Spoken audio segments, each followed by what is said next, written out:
Story time audio ബുക്സിലേക്ക് എല്ലാവർക്കും സ്വാഗതം. ജോയ്സി എഴുതിയ കാണാത്ത തീരങ്ങൾ. സന്ധ്യയുടെ വെളിച്ചവും മങ്ങിത്തുടങ്ങി. കടലിന് മീതെ ചക്രവാളത്തിൽ സൂര്യാസ്തമയത്തിൻ്റെ പ്രതിഫലനം ആകാശം ചാരം പൊതിഞ്ഞ ചെമ്പ് നിറത്തിൽ കാണപ്പെട്ടു. എണീക്കാം, സോഫിയ ഹാൻഡ് ബാഗ് കയ്യിലെടുത്തുകൊണ്ട് പറഞ്ഞു. ബിൽ കൊടുത്ത് അവർ റെസ്റ്റോറൻറ്റ് വെളിയിലിറങ്ങി. സന്ദീപ് ഒരു സൈക്കിൾ റിക്ഷ വിളിച്ച് സോഫിയയെ അതിൽ കയറ്റി. റിക്ഷയുടെ പണം സോഫിയ എത്ര നിരസിച്ചിട്ടും സന്ദീപ് തന്നെ കൊടുത്തു. Thanks a lot. പറഞ്ഞാലൊന്നും തീരില്ല. ഞാൻ ഇനിയും വിളിക്കും. എന്നെ ഹെൽപ്പ് ചെയ്യണം. സോഫിയ പുഞ്ചിരിച്ച് തലയാട്ടി.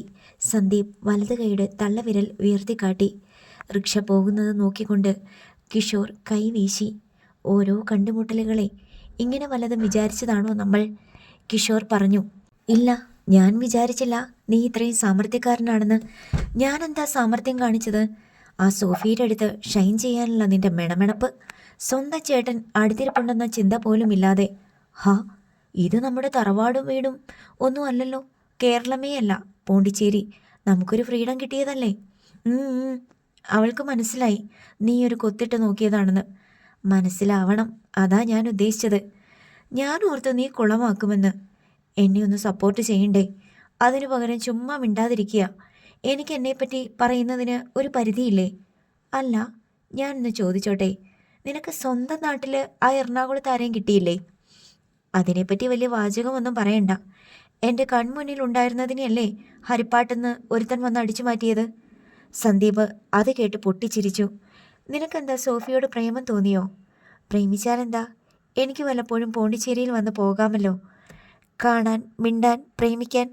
പൊന്നുമോനെ, അതൊരു ക്രിസ്ത്യാനി പെണ്ണാ. നീ ഓരോന്ന് ചോദിച്ചപ്പോൾ അവൾ പിടിതരാതെ ഒഴിഞ്ഞു മാറിയത് കണ്ടോ?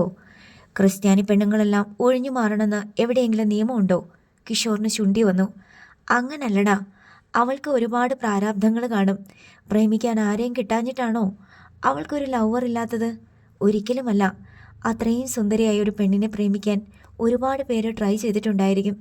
ഹൈസ്കൂളിൽ പഠിക്കുമ്പോൾ, പ്ലസ് ടുവിന് പഠിക്കുമ്പോൾ, നേഴ്സിങ്ങിന് പഠിക്കുമ്പോൾ, ചിലപ്പോൾ ഇവിടെ ജോലിക്ക് വന്നതിന് ശേഷവും. എന്തുകൊണ്ടാ അവൾക്ക് അങ്ങനെ ഒരാൾ ഇല്ലാത്തത്? എന്തുകൊണ്ടാ? അവളുടെ കുടുംബത്തിൽ അത്രയും പ്രാരാബ്ധങ്ങളുണ്ടാവും. അവരുടെ എല്ലാ ഉത്തരവാദിത്തം അവൾക്കായിരിക്കും. അങ്ങനെയല്ലാത്തവരും ഉണ്ടല്ലോ. എത്രയോ ക്രിസ്ത്യാനി പെണ്ണുങ്ങൾ അന്യമതക്കാരെ പ്രേമിച്ച് കല്യാണം കഴിക്കുന്നു. ശരി, എന്നാ നീ ഒന്ന് ശ്രമിച്ചു നോക്ക്. സന്തുവേട്ടൻ പാര വയ്ക്കുമോ? നീ എന്തു മനുഷ്യനാണടാ? എനിക്ക് വേണ്ടി വന്ന നിന്നെ ഞാൻ പാര വയ്ക്കുമെന്നോ? അതായത് ഞങ്ങൾ ലൈനായെന്നിരിക്കട്ടെ, സന്തുവേട്ടൻ വീട്ടിലൊക്കെ പറഞ്ഞ് കുളമാക്കുമെന്നാണ് ഞാൻ ഉദ്ദേശിച്ചത്.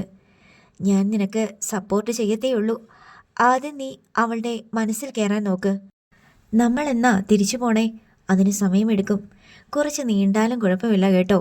നിന്റെ ലീവ് അത് ഞാൻ നീട്ടിയെടുത്തോളാം. ശരി ശരി. രണ്ടുപേരും നടന്ന് ഹോട്ടലിൽ തിരിച്ചെത്തി. മുറിയിൽ കടന്നയുടനെ സന്ദീപ് പോക്കറ്റിൽ മടക്കി വെച്ചിരുന്ന കടലാസ് എടുത്ത് നിവർത്തി. അതിലെഴുതിയിരുന്ന അഡ്രസ്സ് ഓരോന്നായി പരിശോധിച്ചു തുടങ്ങി. ഇതെല്ലാം തമിഴത്തികളാണല്ലോ. വായിക്കുന്നതിനിടയിൽ സന്ദീപ് പിറുപിറുത്തു. ഭാഗ്യലക്ഷ്മി മലയാളിയാണോ? അച്ഛൻ്റെയോ ഹസ്ബൻഡിൻ്റെയോ പേര് നോക്ക്. ഡിസംബർ 3, സിന്ധുജ. അതിനൊരു മലയാളി ചുമയുണ്ടല്ലോ. ആത്മകഥം പോലെ പറഞ്ഞിട്ട് സന്ദീപ് അതോടൊപ്പം ചേർത്തിരുന്ന പേരുകൾ വായിച്ചു. Sindhuja, care of Subhadra Bhaskar. സന്ദീപിൻ്റെ ശബ്ദം പെട്ടെന്ന് നിലച്ചു. അവൻ ഒന്നും കൂടി ആ പേര് നോക്കി. സുഭദ്ര ഭാസ്കർ. വിശ്വാസം വരാതെ വീണ്ടും നോക്കി. ഡാ കിച്ചു, സന്ദീപ് പരിഭ്രാന്തിയോടെ വിളിച്ചു. ഇത് കണ്ടോ? സിന്ധുജ, സുഭദ്ര ഭാസ്കറിൻ്റെ കെയർ ഓഫ്. അതിനെന്താ? അതാരാ സിന്ധുജ? എടാ, നമ്മുടെ ബാലഭാസ്കർ ഇല്ലേ? ആ, ബാലഭാസ്കർ. എടാ, ഭാസി അമ്മാമ്മയുടെ വൈഫിൻ്റെ പേരാണ് സുഭദ്ര. അപ്പോൾ നീ സിന്ധുജയെന്ന് പറഞ്ഞതോ? പ്രസവിച്ച സ്ത്രീയുടെ പേരാണത്. അപ്പോൾ ഭാസി അമ്മാമ്മയുടെ മകളാണോ സിന്ധുജ? കിഷോർ വന്ന് കടലാസ് തട്ടിപ്പറിച്ച് വാങ്ങി നോക്കി. ഭാസി അമ്മാമ്മയ്ക്ക് പെൺമക്കളില്ല. സന്ധ്യ പറഞ്ഞത് കേട്ട് കിഷോറും അമ്പരപ്പിലായി. സിന്ധുജ എന്ന പേരും കയ്യിൽ പിടിച്ച് സന്ദീപ് തലപുകച്ചിരിക്കുന്നത് കണ്ട് കിഷോർ ശകാരിച്ചു. അതേന്ന് പിടിവിട് സന്തുവേട്ട. ആ കടലാസിൽ വേറെ പേരുകളും ഇല്ലേ? പക്ഷേ ഇതിലാണ് എനിക്ക് ബലമായ സംശയം, സന്ദീപ് പറഞ്ഞു. ഓക്കെ, ആ ഡേറ്റിൽ ഒരു പക്ഷേ ഭാസ്യമ്മാമ്മയുടെ വീട്ടിൽ നിന്ന് ആരെങ്കിലും പ്രസവത്തിന് വന്നിട്ടുണ്ടായിരിക്കും. പ്രസവിച്ച അമ്മയും കുട്ടിയും ഇപ്പോഴും വീട്ടിലുണ്ടായിരിക്കും. നമ്മൾ മറ്റു പേരും കൂടി നോക്കണ്ടേ സന്തുവേട്ട, അതിൽ 2 തമിഴ് പേരുകളാണ്. ഒരെണ്ണം ഞാൻ ആദ്യമേ പറഞ്ഞില്ലേ, ഭാഗ്യലക്ഷ്മി. രണ്ടാമത്തേത് മഞ്ജുള. ഇനിയൊരെണ്ണം കാർമില. അടുത്തത് ഭൈരവി. സന്ദീപ് വായിച്ചു കേൾപ്പിച്ചു. അവരുടെയൊക്കെ ഫുൾ അഡ്രസ്സ് ഉണ്ടോ? കിഷോർ ചോദിച്ചു. എല്ലാവരുടെയും ഉണ്ട്. ഇനി ഒരെണ്ണം കൂടിയില്ലേ? അതൊരു ഫ്രഞ്ച് പേര് പോലിരിക്കുന്നു. അന്റോണിയറ്റ്. അന്റോണിയറ്റോ? അതിനിവിടെ ഇപ്പോൾ ഫ്രഞ്ചുകാരൊന്നും ഇല്ലല്ലോ. അവരൊക്കെ സ്ഥലം വിട്ടു പോയില്ലേ? എന്നാലും ഫ്രഞ്ച് കോളനി ആയിരുന്നല്ലോ. അവരുടെ പിന്തുടർച്ചക്കാരോ മറ്റോ ആയിരിക്കും. അല്ലെങ്കിൽ തന്നെ ഫ്രഞ്ച് സിറ്റിസൺഷിപ്പുള്ള 100 കണക്കിന് ആളുകൾ ഇവിടെ താമസിക്കുന്നുണ്ട്. അക്കൂട്ടത്തിൽ ഫ്രഞ്ചുകാരുടെ പിൻതലമുറക്കാരും ഉണ്ടാവും. പക്ഷേ ഇന്ത്യൻ ടെറിട്ടറി അല്ലേ പോണ്ടിച്ചേരി? കിഷോർ സംശയം പ്രകടിപ്പിച്ചു. ഇതിൻ്റെ ചരിത്രവും ഭൂമിശാസ്ത്രവും ഒക്കെ നമുക്ക് പിന്നെ അന്വേഷിക്കാം. സന്ദീപിന് നീരസമായി. ചിലപ്പോൾ അന്റോണിയേറ്റ് പ്രസവിച്ചതായിരിക്കും അല്ലിമ, അല്ലേ? കിഷോർ സന്ദീപിനെ നോക്കി. അതെന്താ നിനക്ക് അങ്ങനെ തോന്നാൻ? അല്ലിമ നല്ല പോലെ വെളുത്തു തുടുത്തല്ലേ? ചിലപ്പോൾ ഫ്രഞ്ച് ബ്ലഡ് കലർന്നിട്ടുണ്ടായിരിക്കും. അവരൊന്നും കുഞ്ഞുങ്ങളെ ഉപേക്ഷിക്കില്ല. ഉപേക്ഷിക്കേണ്ട സാഹചര്യം വന്നാൽ ആരായാലും എവിടെ ആയാലും ഉപേക്ഷിക്കില്ലേ? എന്ത് സാഹചര്യം? സന്ദീപ് ചോദിച്ചു. ഫ്രഞ്ചുകാരി പെണ്ണ് ഇവിടുള്ള ഒരു തമിഴനെ പ്രേമിച്ചു. പക്ഷെ ഫ്രഞ്ചുകാരിയുടെ വീട്ടുകാർ ഭയങ്കര എതിർപ്പ്. ഒടുപ്പം കളി കൈവിട്ടുപോയി. പെണ്ണ് പ്രഗ്നൻ്റായി. പ്രസവം കഴിഞ്ഞപ്പോൾ വീട്ടുകാർ കുഞ്ഞിനെ ഉപേക്ഷിച്ചു. പെണ്ണിനെ ഫ്രാൻസിലേക്ക് നാട് കടത്തി. എങ്ങനെയുണ്ട് കഥ? ഉഗ്രൻ സ്റ്റോറി. സിനിമയാക്കാം. ഇങ്ങനെ സംഭവിച്ചു കൂടെയെന്നാണ് ഞാൻ ചോദിച്ചേ. കിച്ചു, ഫ്രാൻസിലൊന്നും ഈ പ്രേമമെന്ന് പറയുന്നത് ഒരു വിഷയമല്ല. പ്രായമായ പെണ്ണ് പ്രേമിച്ചില്ലെങ്കിൽ വീട്ടുകാർ പ്രശ്നമുണ്ടാക്കും. കാരണം അവൾക്ക് എന്തോ കുഴപ്പമുണ്ടെന്നാണ് അതിനർത്ഥം. അവിടെ കല്യാണം കഴിക്കാത്ത പെണ്ണ് പ്രസവിക്കുന്നതും കുഞ്ഞിനെ വളർത്തുന്നതും ഒന്നും ഒരു സംഭവമേ അല്ല. ചെലവിന് കൊടുക്കാൻ ശേഷിയുണ്ടെങ്കിൽ ഏതൊരു പെണ്ണിനും ഒറ്റയ്ക്ക് ഒരു കുഞ്ഞിനെ ദത്തെടുത്ത് വളർത്താം. ഒരു പ്രശ്നവും ഇല്ല. പക്ഷെ ഇവിടെ ആണെങ്കിലോ, ആ പെണ്ണിൻ്റെ ജീവിതം അതോടെ തീർന്നു. നമ്മുടെ നാട്ടിലെന്താ അതൊന്നും ആരും അംഗീകരിക്കാത്തത്? നീ കണ്ടില്ലേ ആ ബീച്ചിൽ ആണും പെണ്ണും കെട്ടിപ്പിടിച്ച് നിന്ന് സംസാരിക്കുന്നത്? നമ്മുടെ നാട്ടിൽ പുറത്തെവിടെയെങ്കിലും ആണെങ്കിലോ? തെങ്ങും മടലിന് അടി ഉറപ്പല്ലേ? അതെന്താ അങ്ങനെ? അസൂയയാണോ? അസഹിഷ്ണുതയെന്ന് പറയും. അതായത് ഞാൻ ആഗ്രഹിക്കുന്ന പോലെ മറ്റുള്ളവർ പെരുമാറിക്കൊള്ളണം. എനിക്ക് കിട്ടാത്തതൊന്നും മറ്റുള്ളവർക്കും വേണ്ട. ഇതാണ് നമ്മുടെ നിലപാട്. ഇത് രണ്ടും അവനവനെയല്ല ബാധിക്കുന്നത്, മറ്റുള്ളവരെയാണ്. മറ്റുള്ളവരുടെ വ്യക്തി സ്വാതന്ത്ര്യത്തിലേക്കുള്ള കടന്നുകയറ്റം. ഇതൊന്നും യൂറോപ്പിലും അമേരിക്കയിലും ഇല്ലാത്തത് എല്ലായിടത്തും ഉണ്ടായിരുന്നു. അവർ നൂറ്റാണ്ട് മുൻപേ അതിൽ നിന്നൊക്കെ സ്വതന്ത്രരായി. ഇവിടെയും ആ സ്വാതന്ത്ര്യം വരും. 100 വർഷം കൂടി കഴിയണം. നമ്മൾ കുറച്ച് പുറകിലായി പോയിന്നേ ഉള്ളൂ. 100 വർഷം. അപ്പോൾ എൻ്റെ മക്കളുടെ മക്കളുടെ മക്കളുടെ മക്കൾക്ക് അതൊക്കെ കാണാനും അനുഭവിക്കാനും പറ്റുമായിരിക്കും അല്ലേ? നീ ഇതുപോലെ കല്യാണം കഴിച്ചിട്ടില്ലെന്ന് ഓർക്കണം. പ്രേമിച്ച് കല്യാണം കഴിക്കണമെന്നാണ് എൻ്റെ ആഗ്രഹം. 50 വർഷം മുമ്പാണ് നീ ഇങ്ങനെയൊരു ആഗ്രഹം പറഞ്ഞിരുന്നെങ്കിൽ ഇപ്പം നിന്റെ ചെകിട്ടത്തെ ഞാൻ അടിച്ചേനെ. അതെന്തിനാ സന്തുവേട്ട? കിഷോർ അമ്പരപ്പിൽ നോക്കി. ഞാൻ നിന്റെ ചേട്ടനല്ലേ? 50 വർഷം മുമ്പ് നീ പ്രേമിക്കണം എന്ന് പറഞ്ഞ നിന്നെ തല്ലാനുള്ള റൈറ്റ് എനിക്കുണ്ട്. പ്രേമിക്കണം എന്ന് പറയുമ്പോൾ ചേട്ടൻ്റെ കയ്യിൽ നിന്ന് അടി കിട്ടാതിരിക്കാനുള്ള സ്വാതന്ത്ര്യത്തിലേക്ക് വരാൻ 50 വർഷം എടുത്തു. 100 വർഷം മുൻപായിരുന്നെങ്കിൽ നിന്നെ വീടിൻ്റെ കഴുക്കോലിൽ തലകീഴായി കെട്ടിത്തൂക്കി കാരണവർ ചൂരലിനടിച്ചേനെ. 200 വർഷം മുൻപ് അയൽ വീട്ടിലെ പെണ്ണിനോട് എനിക്ക് നിന്നെ ഇഷ്ടമാണെന്ന് പറഞ്ഞാൽ നിന്റെ കഥ കഴിഞ്ഞു. ഇപ്പോൾ മനസ്സിലായില്ലേ അവിടുന്ന് നമ്മൾ എത്രമാത്രം മുന്നോട്ട് വന്നെന്ന്? ഇനിയും മാറ്റങ്ങൾ വരും. അപ്പോൾ ഞാൻ പറഞ്ഞ ഫ്രഞ്ച് കഥയ്ക്ക് സാധ്യതയില്ല അല്ലേ? തീരെ കുറവാണ്. അന്റോണിയേറ്റിൻ്റെ മകളാണ് അല്ലി എന്ന് എനിക്ക് തോന്നുന്നില്ല. അങ്ങനെ ഒരു ക്രോസിങ്ങിൻ്റെ ലക്ഷണമൊന്നും അലിയിലില്ല. അലിയുടേത് ഇന്ത്യൻ നിറമാണ്. സുന്ദരനായ ഒരച്ഛൻ്റെയും ഒരു സുന്ദരി അമ്മയുടെയും മകളാണവൾ, സന്ദീപ് പറഞ്ഞു. അപ്പോൾ അന്റോണിയേറ്റിനെ വിട്ട് ബാക്കിയുള്ളവരെ നോക്കാം. കിഷോർ അന്വേഷണ വിഷയത്തിലേക്ക് തിരിച്ചു വന്നു. നമുക്ക് ആദ്യം സിന്ധുജയെ തന്നെ പിടിക്കാം. ആ കെയർ ഓഫ് സുഭദ്ര ഭാസ്കറിൽ എന്തോ ഒന്ന് മറിഞ്ഞു കിടപ്പുണ്ട്. എന്തിനാണ് കെയർ ഓഫ്? സന്ദീപ് പകുതി ആത്മഗതമായി ചോദിച്ചു. നമ്മൾ കണ്ട ബാലഭാസ്കറിൻ്റെ അമ്മയുടെ പേരെന്താ? കിഷോർ തിരക്കി. തങ്കം. തങ്കം ആൻറ്റി എന്നാണ് ഞാൻ വിളിക്കാറ്. അപ്പോൾ പിന്നെ ആരാ സിന്ധുജ? ഭാസിയമ്മാമ്മയ്ക്ക് വേറെ ആൺമക്കളുണ്ടോ? ഒരാളും കൂടിയുണ്ട്. പക്ഷെ ആ കക്ഷി മിലിറ്ററിയിലാണ്. ഊട്ടിക്കടുത്ത് കൂനൂരിലോ മറ്റോ ആണ് സെറ്റിൽ ചെയ്തിരിക്കുന്നത്. അയാളുടെ വൈഫിൻ്റെ പേരാണോ സിന്ധുജ? അതേപ്പറ്റി വലിയ പിടിപാടില്ല, അന്വേഷിക്കാം. ബാലഭാസ്കറിനെ വിളിച്ച് ചോദിച്ചാൽ മതിയല്ലോ. ഇപ്പോൾ തന്നെ ചോദിക്കാം. സന്ദീപ് ഫോൺ എടുത്ത് ബാലഭാസ്കറിനെ വിളിച്ചു. 4-5 തവണ റിങ് ചെയ്തപ്പോഴേക്കും മറുവശത്ത് നിന്ന് ഹലോ കേട്ടു. ബാലു, ഞാനാണ്. മനസ്സിലായോ? ആ, മനസ്സിലായി. ഇപ്പോൾ എവിടെയാ? ഹോട്ടൽ റൂമിൽ. ഇന്ന് വീട്ടിലോട്ട് വരുമോ? ഇന്നോ? ഇന്നിപ്പോൾ രാത്രിയായില്ലേ? നാളെ വരാം. ഞാനൊരു സംശയം ചോദിക്കാൻ വേണ്ടി വിളിച്ചതാ. എന്താണ്? ചോദിച്ചോ. നമ്മുടെ ഫാമിലിയിൽ സിന്ധുജ എന്നു പേരുള്ള ആരെങ്കിലും ഉണ്ടോ? ഉണ്ടല്ലോ. എന്താണ്? ചെറുചിരിയോടെയാണ് മറുചോദ്യം. അല്ല, ഞാൻ അങ്ങനെ ഒരു പേര് എവിടെയോ കേട്ടു. ആരാ പറഞ്ഞതെന്ന് ഓർമ്മയില്ല. എൻ്റെ അമ്മയുടെ പേരാണ് സിന്ധുജ. സന്ദീപിന് ഒരു ഉൾക്കിടലമുണ്ടായി. സിന്ധുജ ബാലഭാസ്കറിൻ്റെ അമ്മയോ? തങ്ക എന്നല്ലേ ആൻറ്റിയുടെ പേര്? അത് അമ്മയുടെ അച്ഛനമ്മമാരിട്ട ഓമന പേരല്ലേ? ശരിക്കും ഒഫീഷ്യൽ നെയിം സിന്ധുജ എന്നാണ്. ഓ, മനസ്സിലായി. നിങ്ങൾ നാളെ വീട്ടിലേക്ക് വാ, ഞാൻ ലീവ് എടുക്കാം. ആ, ശരി, താങ്ക്സ്. വെക്കട്ടെ. സന്ദീപ് അമ്പരപ്പ് മാറാതെ ഫോണിലേക്ക് നോക്കി. കോൾ കട്ടായി കഴിഞ്ഞു. ബാലു പറഞ്ഞത് അവൻ്റെ അമ്മയുടെ പേര് സിന്ധുജയെന്നാണെന്നാ. അപ്പോൾ ഈസിയല്ലേ? അവർക്ക് അല്ലിമോടെ പ്രായത്തിലൊരു മകളുണ്ടോയെന്ന് അന്വേഷിച്ചാൽ പോരെ? വളരെ സൂക്ഷിച്ച് വേണം നമ്മൾ നീങ്ങാൻ. ബാലുവിനോട് തന്നെ ചോദിച്ചാൽ പോരെ? അങ്ങനല്ല, നമ്മൾ അന്വേഷിക്കുന്നത് എന്താണെന്ന് അവർക്കൊരു സംശയവും തോന്നാൻ പാടില്ല. അവർക്ക് ഹൈഡ് ചെയ്യാൻ ഇടം കൊടുക്കരുത്. ബാക്കിയും കൂടി നോക്കി വെച്ചോ. ഭാഗ്യലക്ഷ്മി, പിന്നെ ആരൊക്കെയാ? ഭൈരവിക്കും കാർമിലയ്ക്കും ആൺകുട്ടികളാ. മഞ്ജുളയ്ക്കും ഭാഗ്യലക്ഷ്മിക്കും പെൺകുട്ടി. ആദ്യം സിന്ധുജാൻറ്റിയെ തന്നെ നോക്കാം അല്ലേ? സന്ദീപ് ആലോചനയോടെ മൂളി. പിറ്റേന്ന് ഉച്ചതിരിഞ്ഞ് ബാലഭാസ്കറിനെ ഫോണിൽ വിളിച്ചിട്ട് സന്ദീപും കിഷോറും കൂടി ബാലഭാസ്കറിൻ്റെ വീട്ടിലെത്തി. ഭാസ്കരമേനോനും സുഭദ്രാമ്മയും കൂടി രണ്ടുപേരെയും സന്തോഷത്തോടെ സ്വീകരിച്ചു. ഒരടി വെച്ച് തരേണ്ടതാ നിനക്ക്. ഭാസ്കരമേനോൻ എന്ന ഭാസിയമ്മാമ ശാസനാസ്വരത്തിലും കുസൃതി ഭാവത്തിലും സന്ദീപിൻ്റെ നേർക്ക് കൈയോങ്ങി. ഇന്നലെ ജയദേവൻ വിളിച്ച് പറഞ്ഞപ്പോഴാണ് ഞാൻ അറിഞ്ഞത് നിങ്ങൾ പോണ്ടിയിൽ എത്തിയിട്ടുണ്ടെന്ന്. ഇതൊരു ഒഫീഷ്യൽ വിസിറ്റ് ആയതുകൊണ്ടാ, അല്ലെങ്കിൽ ഞങ്ങൾ നേരെ ഇങ്ങോട്ടല്ലേ വരൂ, സന്ദീപ് പറഞ്ഞു. മധുവങ്കിളൊക്കെ എവിടെ? മധുവും തങ്കവും ഡ്യൂട്ടി കഴിഞ്ഞ് എത്തിയിട്ടില്ല. നിങ്ങൾ മധുവിനെ കാണാനോ അതോ എന്നെ കാണാനോ വന്നത്?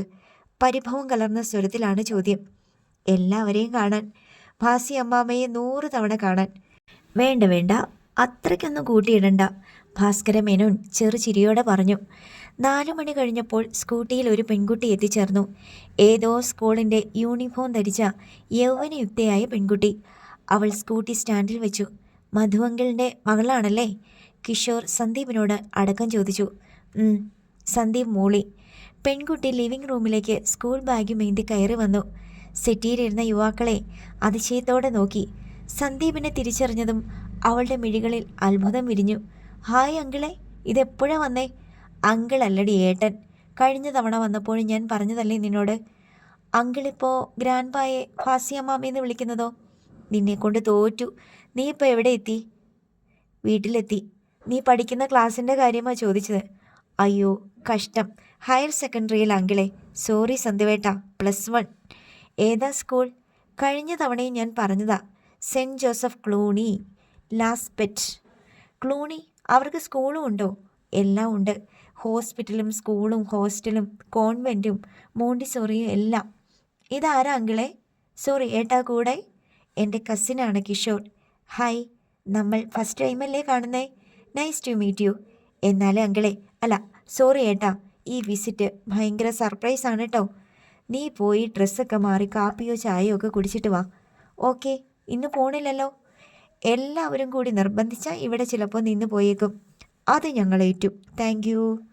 പേര് പറഞ്ഞില്ല, കിഷോർ ഓർമ്മിപ്പിച്ചു. ഗ്രീഷ്മ.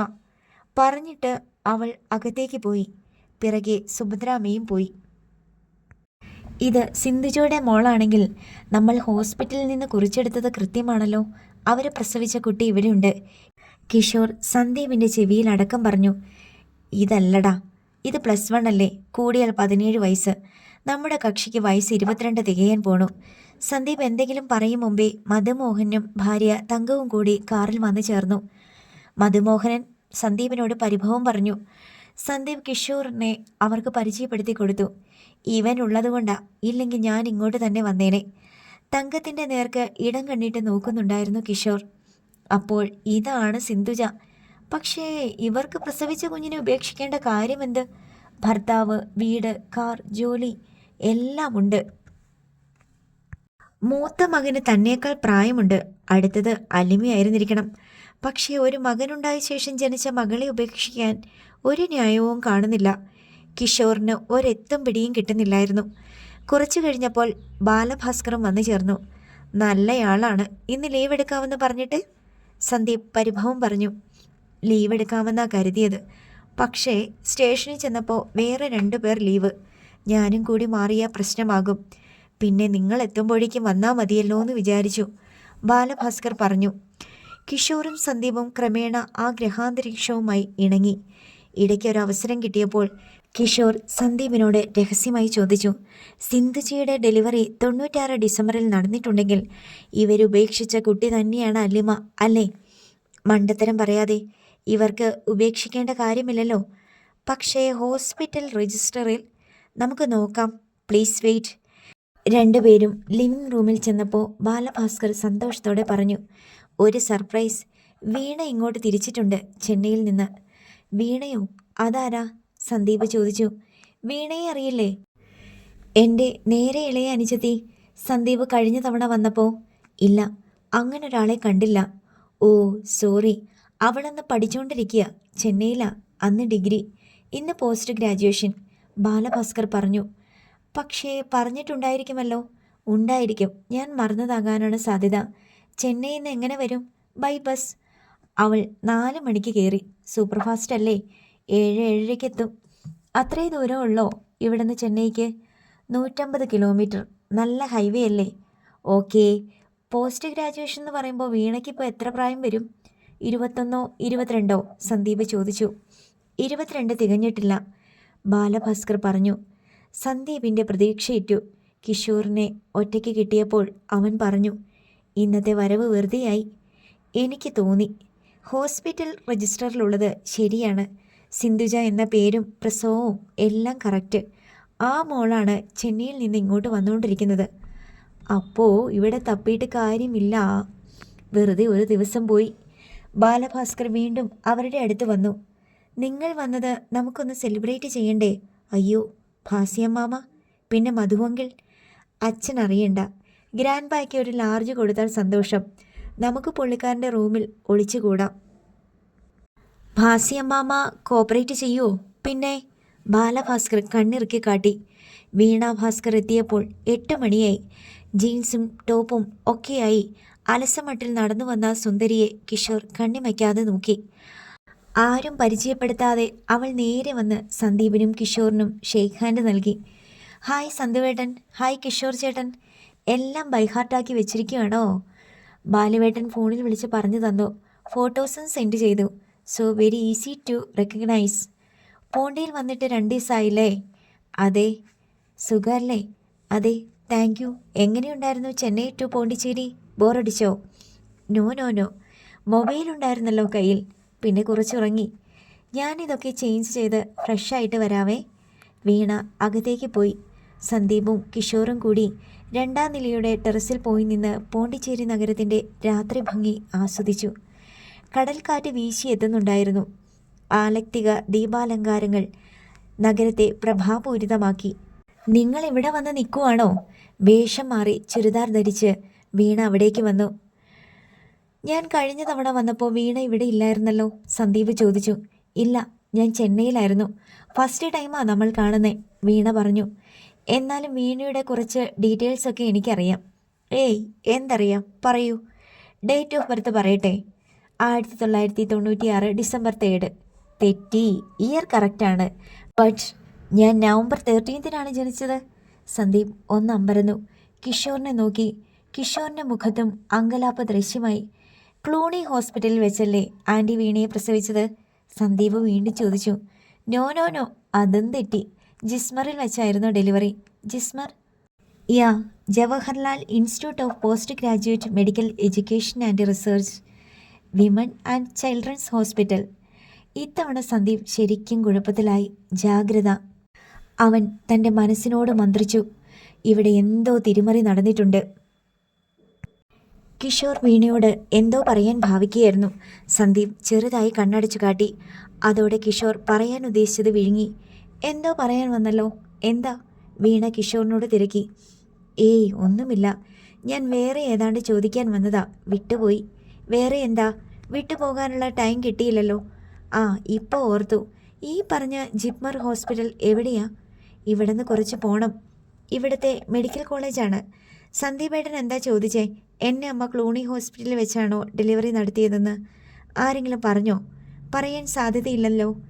എനിക്ക് 22 ആയില്ലേ? ഞാൻ വെറുതെ ഗസ് ചെയ്തതാ. അല്ലല്ല, അത് നുണ. Tell me the truth. ഈ ക്ലൂണി ഹോസ്പിറ്റൽ എങ്ങനെ വന്നു? അതെന്താണെന്നോ, ഇവിടെ ഏറ്റവും നിയറസ്റ്റ് ആയിട്ടുള്ള ഹോസ്പിറ്റൽ അതല്ലേ, അത് വെച്ച് തട്ടിവിട്ടതാ. ഓക്കെ, സമ്മതിച്ചു. എൻ്റെ ബർത്ത് ഡേറ്റ് പറഞ്ഞതോ? അത് ചീറ്റിപ്പോയില്ലേ? എന്നാലും ഇയർ കറക്റ്റ് ആയിരുന്നല്ലോ. പക്ഷേ മാസവും തീയതിയും മാറിപ്പോയി. ഡിസംബർ 3 എന്ന് പറയാൻ എന്താ കാരണം? അത് വെറുതെ പറയില്ലെന്ന് എനിക്കറിയാം, വീണ തർക്കിച്ചു. ഞാൻ വെറുതെ പ്രഡിക്റ്റ് ചെയ്ത് നോക്കിയതാ. അങ്ങനെ പ്രഡിക്റ്റ് ചെയ്യേണ്ട ആവശ്യമില്ലായിരുന്നല്ലോ. നമ്മുടെ കോൺവെർസേഷനിലെ സബ്ജക്റ്റ് പോലും അതല്ലായിരുന്നു. ഏട്ടൻ പെട്ടെന്ന് അങ്ങ് ഡിക്ലെയർ ചെയ്യുക ചെയ്തേ. എൻ്റെ വീണേ, സോറി, എൻ്റെ വായിൽ നിന്ന് അങ്ങ് വീണുപോയി, ക്ഷമിച്ചു കളാം. നമുക്കതൊരു വിഷയം ആക്കണ്ട. Leave it please. Okay, let it be there. എപ്പോഴാ നമ്മൾ മുത്തച്ഛൻ്റെ റൂമിൽ പോകണേ? ഇപ്പം തന്നെ പോയേക്കാം. 3 പേരും കൂടി ഭാസിയമ്മാമ്മയുടെ റൂമിൽ പോയി. ബാലഭാസ്കർ അവിടെ ഇരിപ്പുണ്ടായിരുന്നു. നിങ്ങൾ വന്നല്ലോ, സംഗതി പൊട്ടിക്കട്ടെ. നമ്മൾ 4 പേരും ഒന്നിച്ചു മുങ്ങിയത് അച്ഛനെ സംശയിപ്പിക്കും, ബാലഭാസ്കർ പറഞ്ഞു. അവനിതൊക്കെ അറിയാത്തവനാണോ? ഭാസിയമ്മാമ്മ ചിരിച്ചു. അവൻ വെറുതെ കണ്ണടച്ച് പിടിച്ചിരിക്കുകയാണ്, ഒന്നും കാണുന്നില്ലെന്ന് വരുത്താൻ വേണ്ടി. ബാലഭാസ്കർ പെട്ടെന്ന് കുപ്പിയെടുത്തു വെച്ചു. ധൃതിയിൽ ഗ്ലാസുകൾ നിരത്തി. ഓരോ ഗ്ലാസ്സിലും ഒരേ അളവിൽ ഒഴിച്ചു. നിനക്ക് വേണ്ടേ? ബാലഭാസ്കർ ചോദിച്ചു. വൈനുണ്ടെങ്കിൽ മതി, വീണ പറഞ്ഞു. ഇവിടെ വൈനൊന്നുമില്ല, ബാലഭാസ്കർ പറഞ്ഞപ്പോൾ പിന്നെ ഞാനെന്തിനാ ഇവിടെ വായിൽ നോക്കി നിൽക്കുന്നത് എന്ന് പരിഭവിച്ച് വീണ പോയി. പിന്നീട് ഭക്ഷണം കഴിക്കാനിരുന്നപ്പോൾ വീണ സന്ദീപ് ബാൽക്കണിയിൽ വെച്ച് ചോദിച്ച കാര്യം എടുത്തിട്ടു. സംഗതി ഇങ്ങനെയാണ് തുടങ്ങിയത്. സന്ദീപ് ഏട്ടൻ എൻ്റെ ബർത്ത് ഡേറ്റും ഇയറും കറക്റ്റായിട്ട് പ്രഡിക്റ്റ് ചെയ്തു പറഞ്ഞു. നമ്മുടെ ആ സബ്ജക്റ്റ് ഉപേക്ഷിച്ചതല്ലേ വീണ? സന്ദീപ് ചോദിച്ചു. ടെമ്പററി ആയിട്ട് അതവിടെ ഇട്ടിട്ട് പോകുന്നേ ഉള്ളൂ. എനിക്കതിലെന്തോ സംതിങ് റോങ് ഫീൽ ചെയ്തു. എന്താ സംഗതി? മധുമോഹന് കൗതുകമായി. ഒന്നുമില്ലെന്നേ, നത്തിങ്. സന്ദീപ് ആ വിഷയം ഒഴിവാക്കാൻ ശ്രമിച്ചു. എന്തോ ഉണ്ട്, എന്താണെന്ന് പറ, നമുക്ക് പരിഹാരം ഉണ്ടാക്കാം, ഭാസിയമ്മാമ്മ പറഞ്ഞു. സംഗതി കുഴപ്പമാകുമോ എന്ന് കിഷോർ ഭയന്നു. ലീവ് ഇറ്റ് വീണ, വെറുതെ എന്തിനാ എന്നെ കളിയാക്കുന്നത്? എനിക്കൊരബദ്ധം പറ്റിപ്പോയി. സന്ദീപ് അവളുടെ നേർക്ക് കൈകൂപ്പി. ശരി ശരി, വിട്ടു. ഇനി എത്ര ദിവസം ഉണ്ട് ഇവിടെ? അതൊന്നും ഡിസൈഡ് ചെയ്തിട്ടില്ല. എൻ്റെ ഇൻവെസ്റ്റിഗേഷൻ കഴിയണം. എന്ത് ഇൻവെസ്റ്റിഗേഷൻ? ഇയാളെന്താ CBI ആണോ അതോ ക്രൈംബ്രാഞ്ച്? മധുമോഹനൻ ചോദിച്ചു. മധുവങ്കിളെ, ഇപ്പോഴത്തെ പത്രപ്രവർത്തനം പഴയ പോലെയല്ല, ഭയങ്കര ഇൻവെസ്റ്റിഗേഷനാ. അവരാണിപ്പോൾ സൊസൈറ്റിയിൽ നടക്കുന്ന ക്രൈമൊക്കെ പുറത്തു കൊണ്ടുവരുന്നത്, കിഷോർ വിശദീകരിച്ചു. വിഷയം മെല്ലെ മെല്ലെ മാറിപ്പോയി. അടുത്ത ഭാഗം നാളെ.